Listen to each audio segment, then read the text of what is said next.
4 seat ला के confidence को 7वें आसमान पे पहुंचा देना अच्छी बात नहीं है। कहीं ऐसा ना हो कि फिर लडुआ बने और बटाने समय उसको फेंकना पड़ जाए।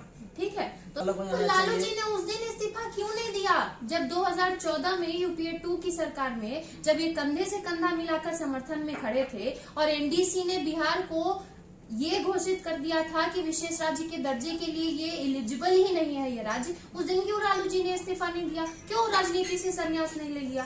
तो ये बिहार विधानसभा में आपने देखा होगा तमाम विपक्षी दल झाल झुंझुना लेकर के पहुंच चुके हैं। बता दें कि बजट मोदी सरकार की तीसरी कार्यकाल में बजट पास हुई है और मात्र बिहार को 60,000 करोड़ का बजट दिया गया, जिसको लेकर के झाल और झुंझुना लेकर के विधानसभा में विरोध कर रहे हैं। इन तमाम मामले पर बात करने के लिए हमारे साथ बीजेपी प्रदेश प्रवक्ता सुरभि ठाकुर जी है।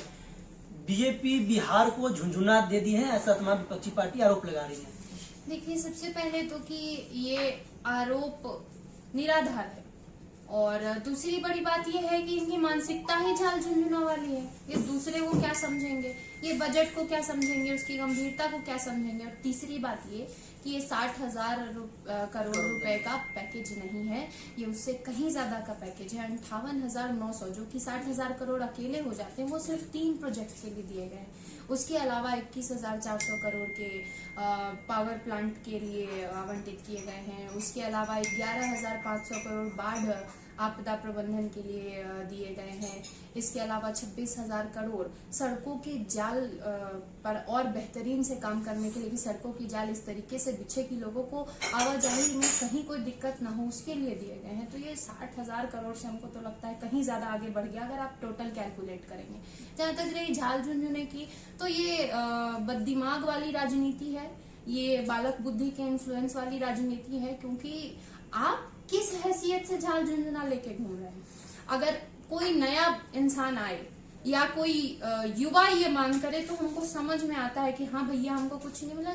जिन्होंने दशकों तक बिहार को पीछे धकेलने का काम किया है, जिन्होंने अपने परिवार और अपने स्वयं के हित के लिए बिहार का हमेशा ही अहित किया है, बिहार को बद से बदतर स्थिति में जिन्होंने पहुंचाया है, जिनके मिली भगत ने पहुंचाया, वो झाल झुंझुना लेकर विधानसभा पहुंच जा रहे हैं। ये किस हैसियत से आप पहुंच रहे हैं? आपका तो सवाल ही नहीं बनता है। जब बिहार को वास्तविकता में जरूरत थी विशेष राज्य के दर्जे की, तब आप पावर में थे, तब आप सत्ता में थे, तब आपके हाथ की बात थी, तब आपने क्यों नहीं दिलाई? इसका जवाब आप देंगे। तो अब तो बिहार कहीं आगे बढ़ चुका है। बिहार तो उस एलिजिबिलिटी क्राइटेरिया में ही नहीं आता है। 2014 में यूपीए 2 की सरकार थी, हमारी सरकार भी नहीं थी। लालू जी तो यहाँ तक करे जब इस्तीफा दे देना चाहिए एनडीए की सरकार से, जेडीयू को अपना अलग हो जाना चाहिए। लालू जी ने उस दिन इस्तीफा क्यों नहीं दिया जब 2014 में यूपीए 2 की सरकार में जब ये कंधे से कंधा मिलाकर समर्थन में खड़े थे और एनडीसी ने बिहार को ये घोषित कर दिया था कि विशेष राज्य के दर्जे के लिए ये एलिजिबल ही नहीं है ये राज्य। उस दिन क्यों लालू जी ने इस्तीफा नहीं दिया, क्यों राजनीति से संन्यास नहीं ले लिया?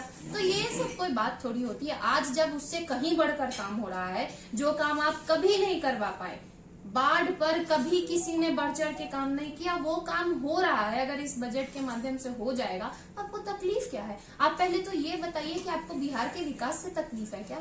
कि जो विकास आपने दशकों तक रोक के रखा, वो विकास की गाड़ी अब चल पड़ी है, इस बात की तकलीफ है क्या आपको? तकलीफ तो कह रहे थे बीजेपी की होने वाली है, क्योंकि 2025 में विधानसभा चुनाव है और बिहार की तमाम जनता आरजेडी कह रही है कि विशेष दर्जा का एक आस लगाई थी और झुंझुना थमा दिया गया। और 2025 में जिस तरीके से लोकसभा के चुनाव की सीटें कम आई है, हो सकता है विधानसभा में उससे भी ज्यादा सीट कम आएगी और बीजेपी को तकलीफ बढ़ने वाली है।